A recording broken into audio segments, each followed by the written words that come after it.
Another typical problem when dealing with quadratic applications are problems that have to do with the Pythagorean theorem or other geometric representations. The Pythagorean theorem is specific to right triangles, and it says if you have two sides of a right triangle, and we call those the legs, A and B, if you square the length of this side and you square the length of this side, it will equal the length of your hypotenuse squared. And this is used a lot in construction and in other real-life applications.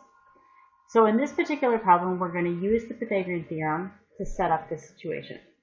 So it says that we have a piece of property, and the property is in the shape of a right triangle. So I'm going to draw a right triangle.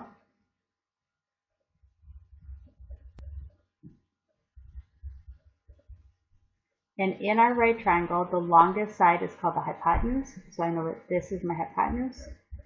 And these other two sides are called legs, and it doesn't matter which one is which. So it says that the longer leg, which for my picture looks to be this one, is 20 meters longer, so 20 meters more than twice the length of the shorter leg. So I don't know how long this leg is right here, but I'm going to call it X. And this side is 20 meters longer than twice this length right here. So then that would be 2x.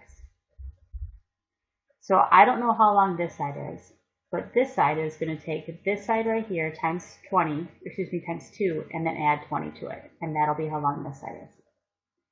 It says that the hypotenuse, which is this long side again, is 10 meters longer than the length of the longer leg. So the hypotenuse is the longer leg, which is 20 plus 2x, and we're going to add 10 to that. So this is representing the longer leg, and then this is that other 10. So at this point we have the triangle set up, so now we're going to fill it in to this formula right here. So the formula says if I take this side right here and square it, so that gives me x squared, and I add it to this side right here squared, which is 20 plus 2x, the quantity squared, that will equal this side over here squared. Well, this side over here is the same as 30 plus 2x squared. Like we've seen in other quadratic equations, we want to expand everything we can and ultimately get it into the equation that says ax squared plus bx plus c is equal to 0. In this case, we have two parts to expand using a box. So we have 20 plus 2x times 20 plus 2x. And then over here, we have 30 plus 2x and 30 plus 2x. Inside this box, we get 400. 2 times 20 is 40x, and another 40x, and 2x times 2x is 4x squared. Inside this box, we have 30 times 30, which is 900, 60x, 60x, and 4x squared. So we're going to kind of keep these separate. On this side, we have an x squared plus everything we see in this box, which is a 4x squared plus 80x plus 400.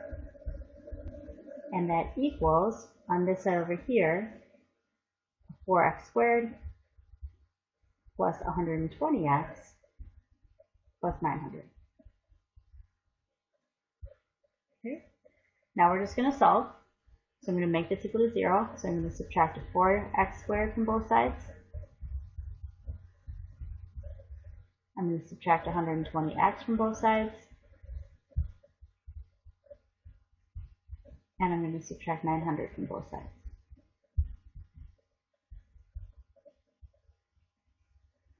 So this side over here, everything cancels, and I get 0.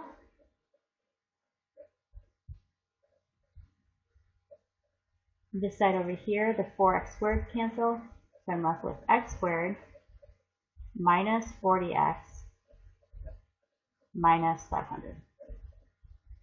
And that equals 0. At this point, we can factor, or we can use the quadratic formula. Again, sometimes the factoring, if you know two things that multiply to give you 500 that also add to give you 40, feel free to go through that route. Otherwise, this is a fail-safe and it will always work.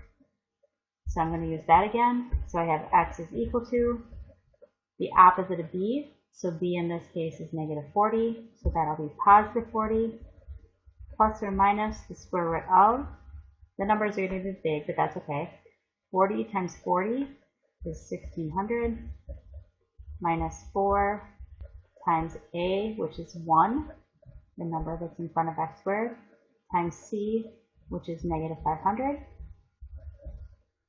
all over 2 times 1. So again, you can take your calculator and do this part right here. So you're going to take 1600 minus 4 times 1 times negative 500, and that should give us 3600. When you take the square root of 3600, you get 60.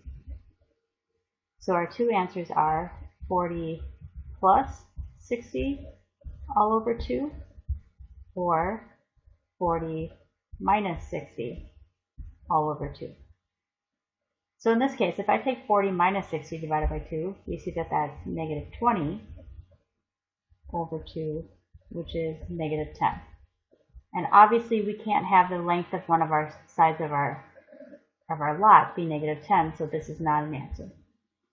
If I take 40 plus 60, that gives me 100 divided by 2, and so that tells me that my answer is x equals 50. So that represents this side right here. So this side right here is 50. This side is 2 times 50 plus 20. Well, 2 times 50 is 50 plus 20 is 120. So this one is 120. And this one was 10 longer than this one, so this must be 130. So the three sides of our lot are 50, 120, and 130.